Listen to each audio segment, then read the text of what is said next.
जनता express एक और subject पे जा रुकी है, और वो है दो ग्लोबल गैंग, एक वोक गैंग और एक जिहादी गैंग। और ये दो गैंग इस वक्त सब लोगों की एक पूरी दुनिया की एक तरह से मुसीबत बने हुए हैं।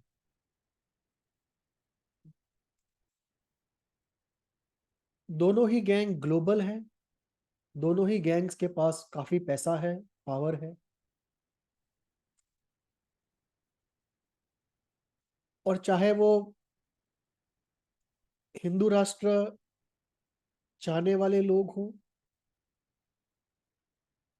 या कंजर्वेटिव पॉलिटिक्स के लोग हों वेस्ट में, या कोई भी मेरिट ओरिएंटेड ग्रुप हो, कोई भी सेन ग्रुप हो, वो सब, ये जो दो गैंग है, वोक गैंग और जिहादी गैंग, इन दोनों से आहत भी हैं, परेशान भी हैं, और छुटकारा भी चाहते हैं। तो लेट अस अंडरस्टैंड टुडे कि ये दो गैंग ग्लोबल लेवल पे कैसे काम कर रहे हैं। ग्लोबली जो भी इवेंट्स होते हैं उसको हम दो में डिवाइड कर सकते हैं। एक वो इवेंट्स जो नेचुरली हो रहे हैं, जिसके पीछे कोई कंस्पिरेसी नहीं है, कोई प्लानिंग नहीं है, और दूसरे वो इवेंट्स जिसके पीछे कोई प्लानिंग है, कोई कंस्पिरेसी है, जो डिजाइंड इवेंट्स हैं, मैनेज्ड इवेंट्स हैं। जो नेचुरल इवेंट्स है उसके अंदर एक कैटेगरी है नेचुरल इवेंट्स की, जो लॉ ऑफ साइंस के हिसाब से इवेंट्स होते हैं, किसी को कुछ करने की जरूरत नहीं है, अपने आप ही वो इवेंट्स हो जाते हैं। दूसरे ट्रेडिशनल इवेंट्स होते हैं, जैसे फेस्टिवल्स हुए या ट्रेडिशनल रिचुअल्स हुए। जैसे जैसे ह्यूमन रेस आगे बढ़ती है तो एक इंक्रीमेंटल ग्रोथ होता है, where every generation stands on the shoulder of the past generation, और उससे एक नेचुरल चेंज, एक नेचुरल हिस्टोरिकल चेंज होता है। वो भी एक नेचुरल प्रोसेस। डीपर लेवल पे इवोल्यूशन चल रहा है, बायोलॉजिकल भी, सोशल भी, कल्चरल भी, वो भी एक नेचुरल आउटकम है। और जो मार्च ऑफ सिविलाइजेशन है, जो जरूरी नहीं है कि लीनियर हो, it may be upwardly moving spiral,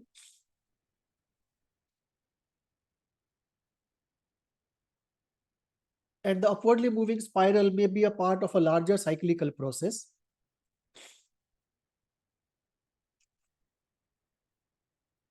ये सब नेचुरल इवेंट्स है, इसके पीछे कोई कंस्पिरेसी देखने की जरूरत नहीं है। दूसरे इवेंट्स हैं जो प्लान्ड इवेंट्स हैं, मैनेज्ड इवेंट्स हैं, कॉन्स्पिरेसी इवेंट्स हैं, स्ट्रेटेजिकली ऑपरेटेड इवेंट्स हैं। इसमें आता है मीडिया मैनेजमेंट, कि कोई भी कंट्री के मीडिया को खरीद लो या इन्फ्लुएंस कर लो, चाहे पैसे दे के करो, चाहे ब्लैकमेलिंग से करो। दूसरा आता है, जैसे कि इंडिया में होता है कि एनजीओ के थ्रू डायरेक्ट फंडिंग से, ब्लैकमेलिंग से, मॉरिशस के रूट से जो फंडिंग आती है उसके थ्रू, डायरेक्ट होल्डिंग से मीडिया मैनेजमेंट की जाती है, टू फेवर जिसको हम कहते हैं पंच मक्कार या पंच पिशाच, which is the Western powers, the jihadi powers, the Vatican powers, the woke powers, the communist powers. दूसरा होता है कल्चरल चेंज, जैसे इंडिया में एक कॉस्मेटिक रिवॉल्यूशन लाने के लिए, जैसे लिबरलाइजेशन हुआ उसके बाद 2-3 साल तक इंडियन कैंडिडेट्स को मिस यूनिवर्स, मिस वर्ल्ड बना दिया गया, और ये 4-5 साल तक चला, जब तक कि पूरा एक कॉस्मेटिक मार्केट डेवलप ना हो जाए। और उसके बाद वही मल्टीनेशनल कंपनीज जो इन इवेंट्स को मैनेज करती है, वही सब दूसरी कंट्रीज में चली गई, जहां पे similar kind of cosmetic market development करना था। और सैटेलाइट टेलीविजन के थ्रू जो एक कल्चरल चेंज आया है, इंडिविजुअलिज्म का, हेडोनिज्म का, शॉर्ट टर्म थिंकिंग का, एक saying good by two tradition का, ये कल्चरल चेंज प्लान्ड होता है, यूजुअली नैरेटिव सीआईए में बनता है या अमेरिकन डीप स्टेट में बनता है। फिर होते हैं रेजिम चेंज ऑपरेशंस, जो हम साउथ अमेरिका में देखते हैं, बांग्लादेश में होते होते रह गया, इंडिया में भी बहुत कोशिश की थी, यूक्रेन में 2 बार हो गया, अरब कंट्रीज में कई जगह हो गया, इराक में हो गया, सीरिया में हो गया, लेबनान में हो गया।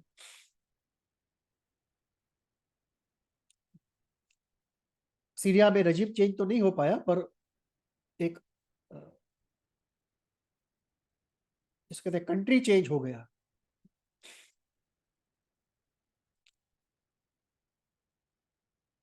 ये भी प्लान्ड होते हैं, strategically planned from the deep state. Economic changes, जैसे Japan was about to overtake USA, और तभी यूएसए वालों ने ऐसा कुछ किया कि जापान कभी ओवरटेक कर ही ना पाए, और एक इकोनॉमिक क्राइसिस ऐसी शुरू कर दी जापान में कि वो आज तक खत्म ही नहीं हो पाई। सेम चीज विद चाइना, कि the moment they felt it is overtaking USA, they did everything to make sure it collapses.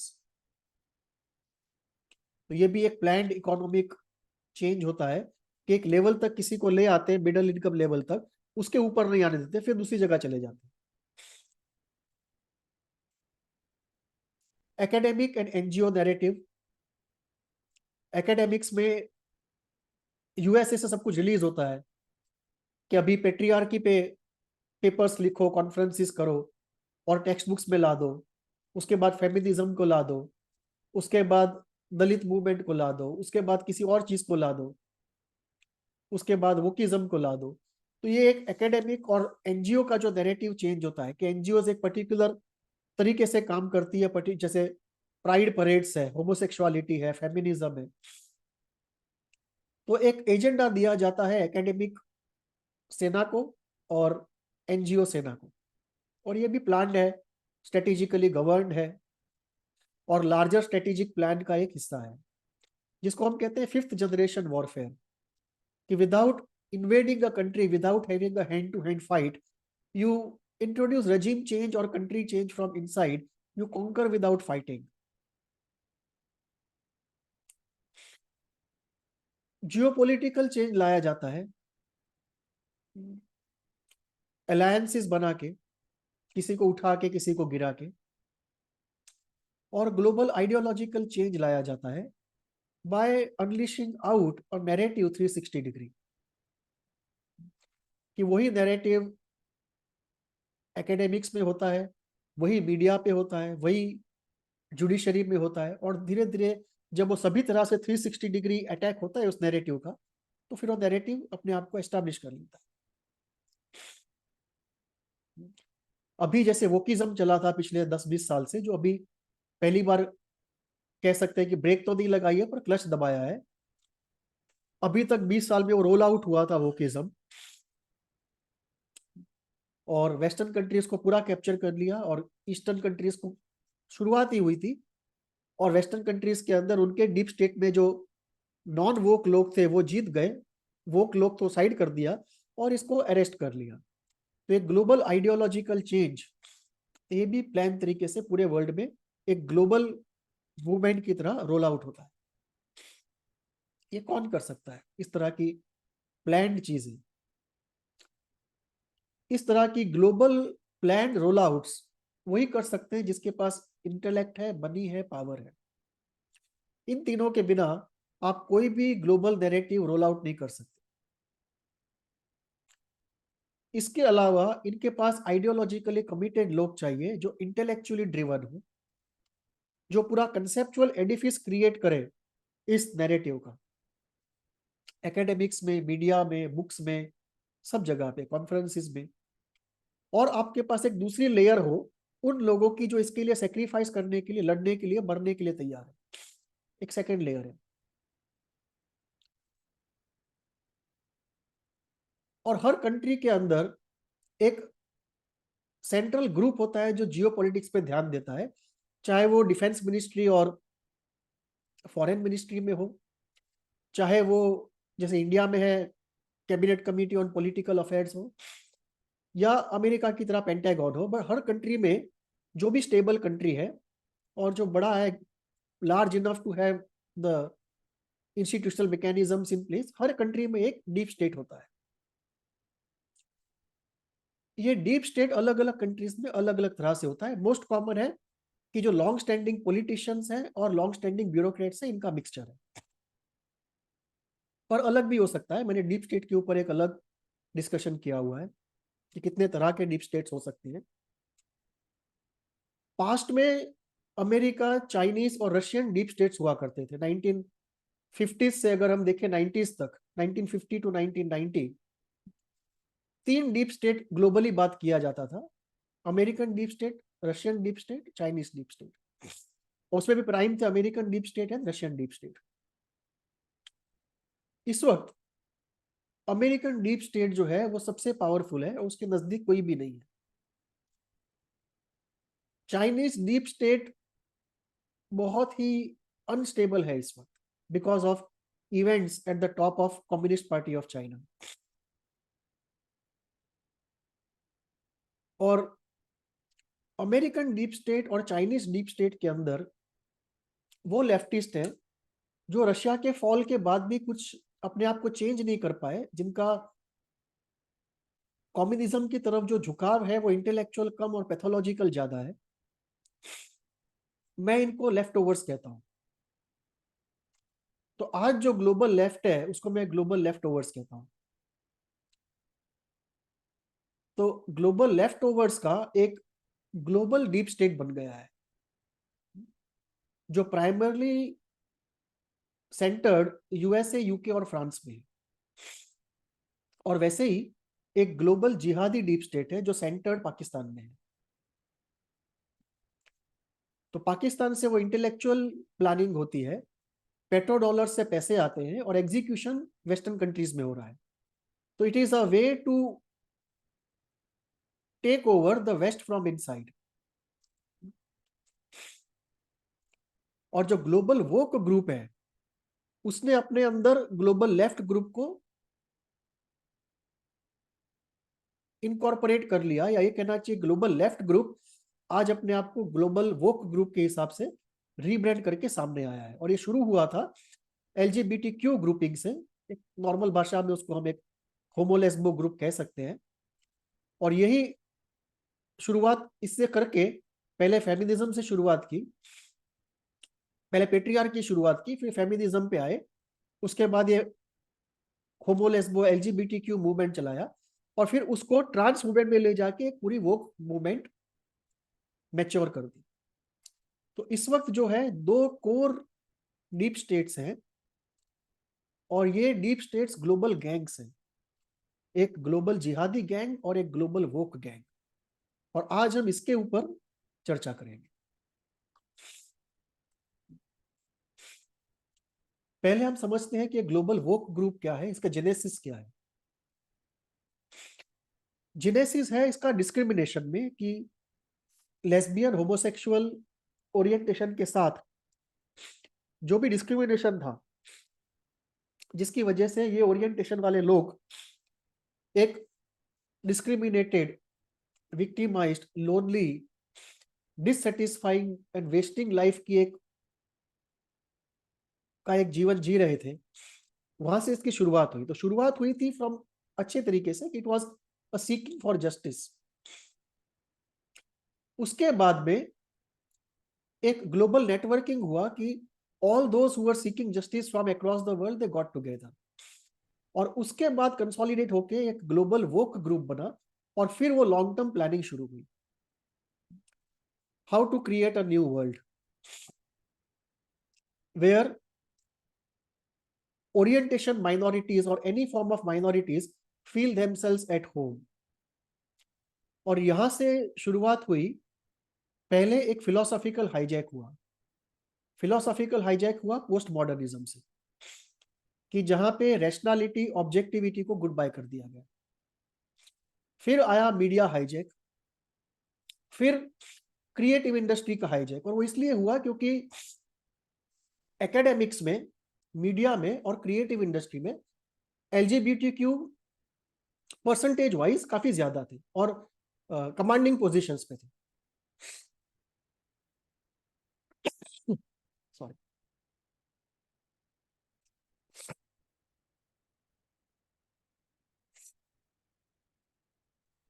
उसके बाद एकेडमिक हाईजैक आया जहां पे टेक्स्ट बुक्स को चेंज कर दिया गया स्कूल्स में और टीचरों को ब्रेन वॉश किया गया और टीचर सिलेक्शन बोर्ड्स को कैप्चर किया गया ताकि एलजीबीटीक्यू गैंग के जो लोग हैं वही टीचर बन सके। तो जब टीचर एलजीबीटीक्यू हो गए और करिकुलम एलजीबीटीक्यू हो गया, सॉरी, तो पूरा स्कूल सिस्टम हाईजैक हो गया। और ये लोग जब कॉलेज में आए, कॉलेज से बाहर निकले, वापस एकेडमिक्स में आए, तो पूरा एक जनरेशनल चेंज हो चुका था। वहां से फिर पॉलिटिकल हाईजैक शुरू हुआ और जो होमो लेस्बो गैंग के जो लोग थे, जो वोक गैंग के लोग थे, they started entering parliament,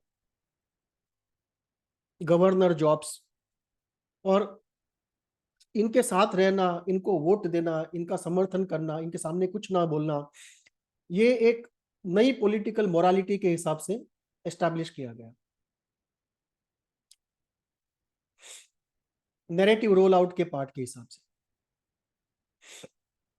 finally शुरू हुआ आर्मी हाईजैक, कि आर्मी के रूल्स को डाइवर्सिटी, इंक्लूसिवनेस, जेंडर जस्टिस, इन सब टर्म्स के अंदर आर्मी की जो स्ट्रेंथ और जो डिसिप्लिन और जो मोरालिटी थी उसको साइड में रख दिया और होमो लेस्बो गैंग ने पूरा आर्मी को यूएसए में पर्टिकुलरली कैप्चर करना शुरू कर दिया। और उसके बाद एक ग्लोबल हाईजैक शुरू हुआ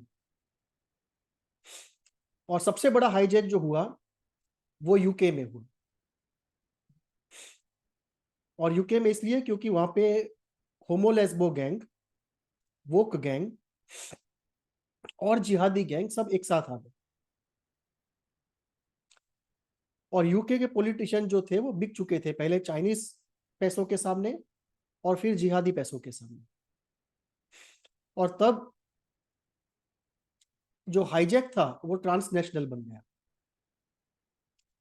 अब ये सब हो इसलिए पाया कि ये जो पूरा सिस्टम है, फिलोसॉफिकल हाईजैक, मीडिया हाईजैक, ये पूरा कैसे हो पाया, क्योंकि अमेरिकन डीप स्टेट के अंदर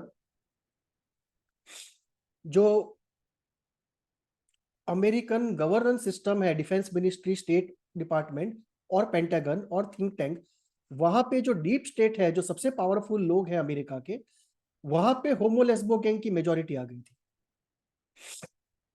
उसके बिना ये पॉसिबल नहीं था, क्योंकि जब तक अमेरिकन डीप स्टेट सीआईए को ऑर्डर नहीं करता है तब तक इस तरह का कोई भी ऑपरेशन अमेरिका में रोल आउट नहीं हो सकता है और दुनिया में तो डेफिनेटली नहीं हो सकता। तो अमेरिकन डीप स्टेट में क्योंकि होमो लेस्बो मेजोरिटी थी, तो वहां से ये पूरा रोल आउट हुआ और ये रोल आउट चला पिछले 25 साल से। और इसके जो प्राइम एक्टर थे, वो जो डीप स्टेट में थे, वो कौन है वो हमको पता नहीं है, उसमें इन्वेस्टिगेशन करने वाली बात है कि वो कौन है जो अमेरिकन डीप स्टेट के अंदर है। लेकिन उनके जो फ्रंट थे वो फ्रंट थी हिलरी क्लिंटन। और हिलरी क्लिंटन पॉलिटिक्स में और मैडोना हॉलीवुड में। और मैडोना के बारे में कहा जाता है कि उनका अपना स्टेबल था ऑफ होमो लेस्बो स्लेव्स। और उसके बाद आए ओबामा। तो ये जो पूरी गैंग है, हिलरी क्लिंटन से लेके मैडोना से लेके ओबामा, ये पूरी गैंग, ये वोक गैंग है। और इनके रहते, और क्योंकि 8 साल क्लिंटन ने राज किया और 8 साल ओबामा ने, ये 16 साल के अंदर ये पूरा रोल आउट हुआ यूएसए में और वर्ल्ड में। लास्ट हुआ यूनिवर्सिटी कैप्चर, जो पिछले 10 साल में हुआ अमेरिका में, और यूके में हो गया 20 साल पहले। और उसमें से फिर ग्लोबल नैरेटिव रोल आउट हुआ कि हर कंट्री में प्राइड परेड होने लगी, मीडिया ग्लेयर में ये सब बातें आने लगी, एकेडमिक डिस्कशन होने लगे, और एक जिसको कॉर्पोरेट भाषा में कहते हैं 360 डिग्री कैंपेन, कि जो चीज को आप न्यूज में पढ़ते हो पब्लिक रिलेशंस में, वही चीज आप टीवी एडवर्टाइजमेंट में देखते हो, वही के इवेंट्स हो रहे हैं, 360 डिग्री टच है आपके ऊपर। तो एक कॉर्पोरेट ब्रांड कैंपेन की तरह इसको 360 डिग्री कैंपेन को अनलीश किया गया, द ग्लोबल वोक कैंपेन। और ये इतना सक्सेसफुल हुआ कि जो पेरेंट्स थे, जो अपने आप को अप मार्केट और हिप बताना चाहते थे, उनको कोऑप्ट कर लिया गया और उन्होंने केसेस चालू कर दिए टीचर्स के सामने। किसी भी टीचर ने अगर बच्चे की वो हरकतों को रेमेडी करने की कोशिश की तो टीचर्स के सामने केसेस हो गए। तो बच्चों को कहा जाता था कि वोक बनो, ये पूरा कम्युनिकेशन होता था टेक्स्ट बुक्स के थ्रू, सबके थ्रू। टीचर्स जब कहते थे कि मत बनो तो टीचर्स के सामने केस हो जाते थे। और एक ट्रांस मूवमेंट चल पड़ी पूरे वर्ल्ड में, जिसमें ऑपरेशन चेंज एक बहुत बड़ा कंपोनेंट हो गया। और मूवीज स्पॉन्सर होने लगे, जैसे इंडिया में ताली मूवी है, इट्स अ स्पॉन्सर्ड मूवी। तो इस तरह का एक ग्लोबल वोक कैंपेन पिछले 16 साल 20 साल में अनलीश हुआ।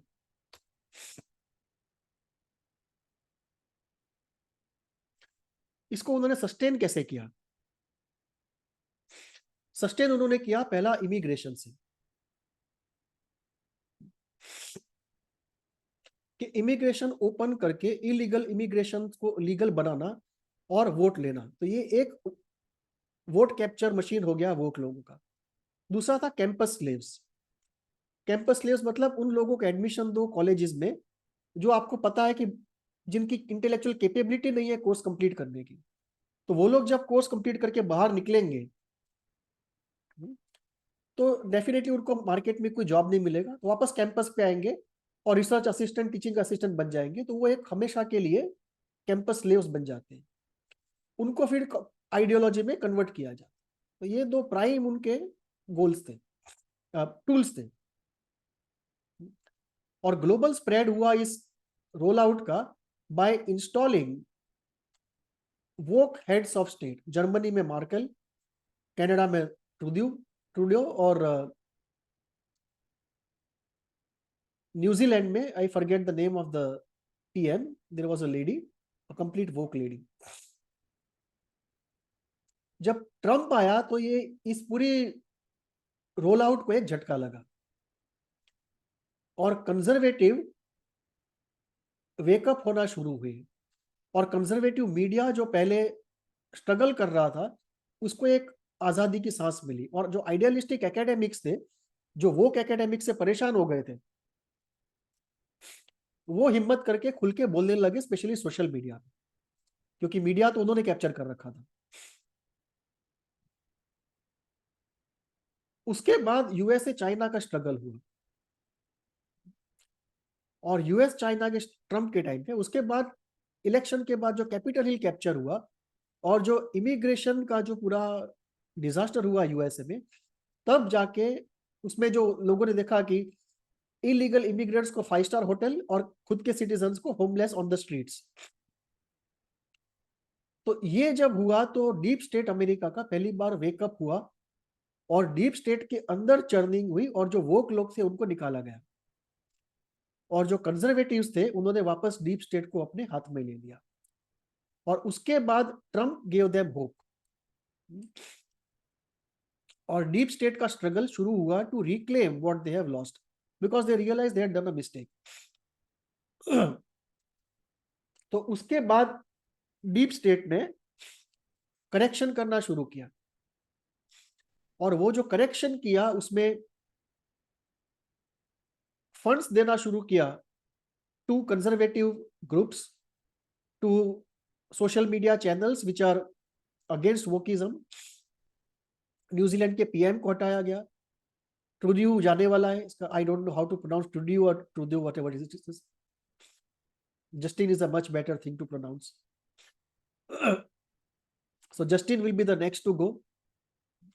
मीडिया में रोल बैक चालू हुआ वोकिज्म का, हॉलीवुड से रोल बैक शुरू हुआ वोकिज्म का, और फिर से सोशल मीडिया पे जेन्युइन इंटेलेक्चुअल्स ऊपर आने लगे। और इटली में कंजर्वेटिव पीएम को ऊपर आने दिया गया, नेदरलैंड, पोलैंड। तो जो रोल बैक था इस ग्लोबल वोक गैंग का, ग्लोबल होमो लेस्बो गैंग का, वो शुरू हो गया है।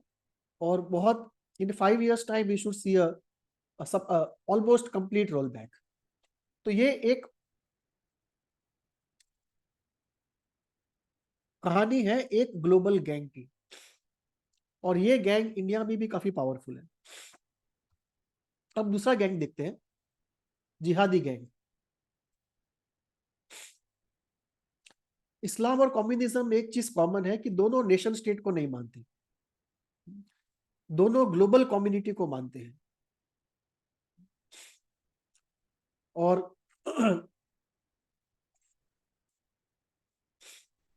जो ग्लोबल जिहादी ग्रुप है उसका जो सेंटर है वो पाकिस्तान में है।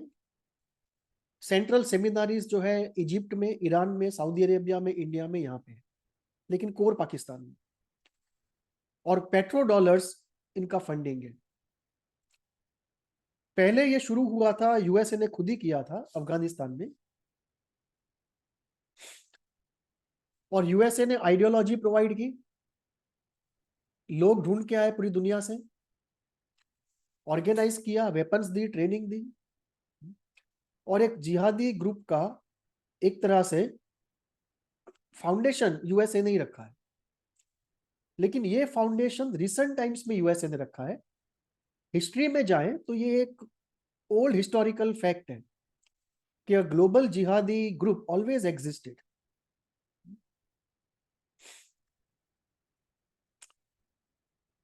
और बांग्लादेश की हार के बाद पाकिस्तान ने सीख लिया the 5th generation warfare, how to capture from inside without fighting on the border.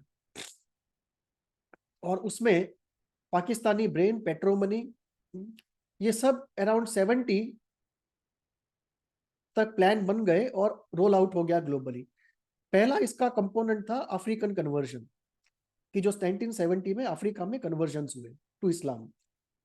80 में इंडियन कन्वर्जन चालू हुआ, specially in Kerala, in Jammu Kashmir, in Assam and in West Bengal, and later in Tamil Nadu. Nuclear weapon Pakistan के हाथ में आया 1985। और उसके बाद मॉस्क कैप्चर और रेडिकलाइजेशन चालू हुआ कश्मीर में।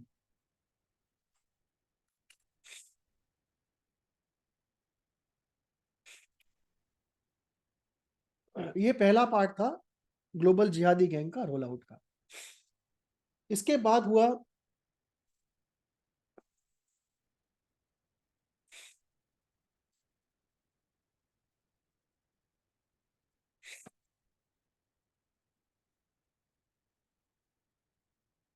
सेकंड कंपोनेंट हुआ जब यमन, पहले अफ्रीकन कन्वर्जन हुए, इंडियन कन्वर्जन हुए। उसके बाद सेकंड पार्ट हुआ यमन, लेबनान, ईरान, यहाँ पे रोल आउट हुआ। और ईरानियन रिवॉल्यूशन ने इसको ज्यादा ताकत दे दी, जो न चाहते हुए हो गया। वेस्ट ने सोचा था कि हम कंट्रोल कर लेंगे, नहीं कर पाए। और इसकी वजह से क्या हुआ कि कलोनलिज्म की वजह से, जो 250 साल कलोनलिज्म के थे,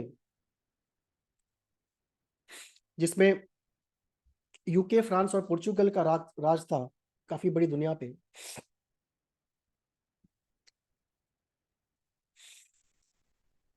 उससे ये हुआ था कि जो ग्लोबल जिहादी नेटवर्क था वो वीकन हो गया था। और जो मुगल जिहादी बार्बेरिज्म था वो भी वीकन हो गया।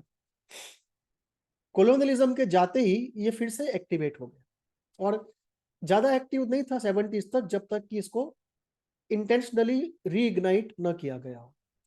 तो पहले ग्लोबल जिहादी ग्रुप ने रीइग्नाइट किया, उसके बाद जब रशिया अफगानिस्तान में आया तो यूएसए ने किया, उसके बाद पाकिस्तान ने शुरू किया after having the nuclear bomb. और फिर ज्यादा सोफिस्टिकेटेड रोल आउट हुआ कि let us capture the west from inside. तो पहला उन्होंने किया अ,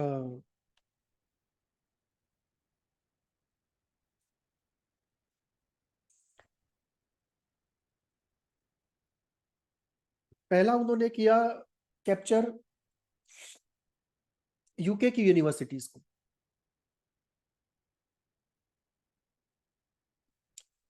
चेयर्स बना के, फंडिंग देके, रिसर्च प्रोजेक्ट्स देके, और अपने लोगों को वहां बिठाने लगे, और बहुत ही जल्दी ऑक्सफोर्ड और कैम्ब्रिज पर्टिकुलरली, और बाकी भी जो यूनिवर्सिटीज थी, वो जिहादी फंडिंग पे चलने लगी। यूके के पॉलिटिशियंस को कैप्चर कर दिया गया, ये कह के कि हमारे लोग, हमारे होल्ड है कुछ लोगों पे और वो ब्लॉक वोटिंग करेंगे, और उस तरह से यूके को पूरा कैप्चर कर लिया गया। सेम चीज हुई जर्मनी में, जहां पे काफी सारे जिहादी वर्कर्स को भेज के कैप्चर करने की कोशिश की गई, और वो अभी भी चालू है। और फ्रांसिस फुकुयामा ने जो कहा था कि end of history after the fall of Soviet Union, the jihadis were very clear कि it was not end of history, it was a pause of history, and the leftover pathological leftovers, they were not ready to give up. So both of them got together, and it's very strange because ideologically जिहादी और left बिल्कुल opposite to each other है, और जब भी किसी को power मिलता है, पहला काम ये करता है कि सामने वाले को मार देता है। बट इस वक्त क्योंकि दोनों के एनिमीज वेस्ट था, कैपिटलिज्म था, तो दोनों इकट्ठे हो गए, और दोनों ने ये सोचा कि हम एक दूसरे को यूज करेंगे, दोनों सोच रहे हैं कि हम दूसरे को यूज कर रहे हैं। कि वोक ग्रुप ने कहा कि हम ब्रेन प्रोवाइड करेंगे, और जिहादीज ने कहा हम लोग फुट सोल्जर्स प्रोवाइड करेंगे और पेट्रो डॉलर प्रोवाइड करेंगे, और ये वोक जिहादी नेक्सस ग्लोबली आ गया। और इसके इंटेलेक्ट की वजह से ये एक अनलीश हुआ यूके में, कि पहले चेयर कैप्चर की, फिर यूनिवर्सिटी कैप्चर की, फिर इलेक्शंस कैप्चर की, फिर यूएसए में स्कूल और यूनिवर्सिटी कैप्चर की, और फिर यूएसए आर्मी और यूके आर्मी को कैप्चर करने की कोशिश चालू है, अभी भी चालू है।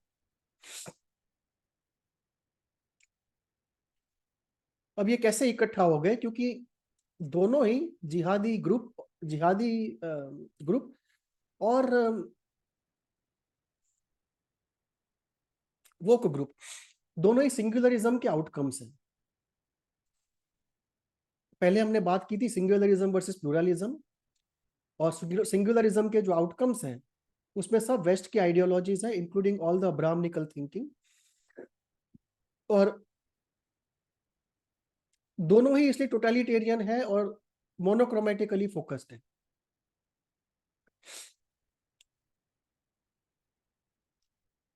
आयरनी ये है कि जो लेफ्ट है, जो लेफ्ट ओवर्स है अभी, वो इतने पैथोलॉजिकल है कि they are ready to hand over civilisation to jihadi barbarians out of their psychotic hatred of the right, who defeated them in the ideological battle. मैंने पहले भी कहा था कि एक वोक पर्सनालिटी डिसऑर्डर और वोक साइकोसिस डिफाइन करने की जरूरत है डीएसएम में, वैसे ही लेफ्ट ओवर पर्सनालिटी डिसऑर्डर और लेफ्ट ओवर साइकोसिस ये भी डिफाइन करने की जरूरत है। दोनों ही परफेक्ट है एक दूसरे के, दोनों ही इक्वल है in brutality and totalitarianism, and because both of them are products of singularism.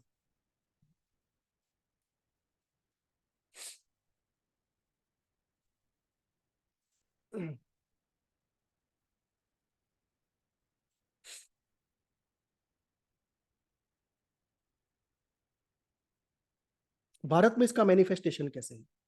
Bharat में जिहादी गैंग है, लेफ्ट ओवर गैंग है, एलजीबीटी की उनका फ्रंट है, यूनिवर्सिटीज है जहाँ पे उनके स्ट्रॉन्ग सेंटर्स हैं, अशोका, जिंदल, हैदराबाद, जादवपुर। इवेंट स्पॉन्सर हो रहे हैं, मूवी स्पॉन्सर हो रही है, ताली है, परदेश है। एजेंडा रोल आउट हो रहा है एकेडमिक्स में, मीडिया में, यूनिवर्सिटीज में, न्यू एजुकेशन पॉलिसी में।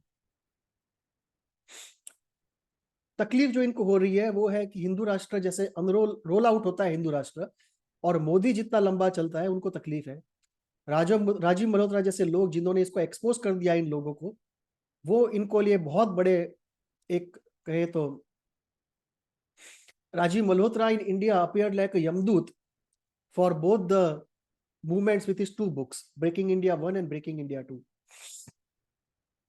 Or largely due to Rajiv Malhotra, people like him pro-Hindu intellectuals on social media, and Narendra Modi, BJP and RSS, the rollout has failed in India.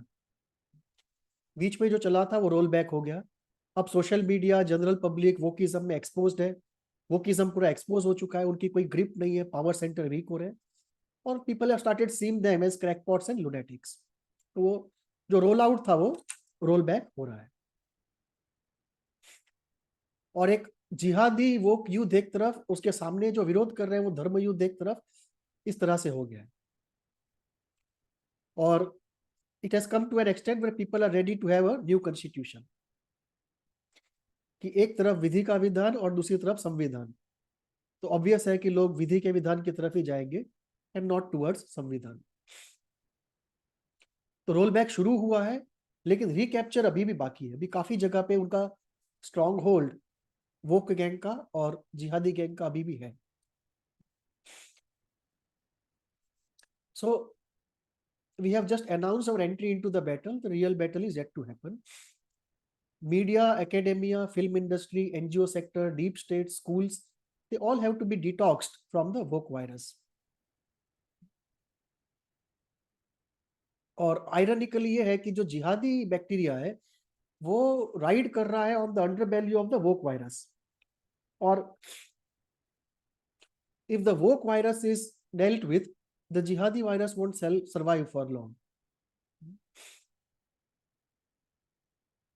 जो सबसे difficult battle लेकिन जो है वो है USA, UK और Germany में. India में इतनी डिफिकल्ट बैटल नहीं है. वहां पे ये बैटल बहुत ही डिफिकल्ट है. रोल बैक ऑफ द जिहादी एंड वोक एजेंडा. और वहां पे क्या करना पड़ेगा, वहां पे टेन्योर्ड प्रोफेसर्स के टेन्योर निकालने पड़ेंगे. एक मैकार्थी टाइप के वाइज आदमी को लाना पड़ेगा, पावर देना पड़ेगा.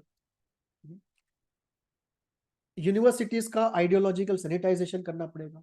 एक आइडियोलॉजिकल सैनिटाइजेशन कमीशन बनाना पड़ेगा. वोक डिटॉक्स कमीशन बनाना पड़ेगा. सारी टेक्स्ट बुक्स बदलनी पड़ेगी. हो सकता है रेफरेंडम भी करना पड़े अगर कोई जुडिशियल डिफेंस होता है वोक का तो. और फोर्स का भी यूज करना पड़े अगर आप वोकिज्म को क्रिमिनलाइज करते हो और राइट्स होते हैं तो फोर्स का भी यूज करना पड़ेगा.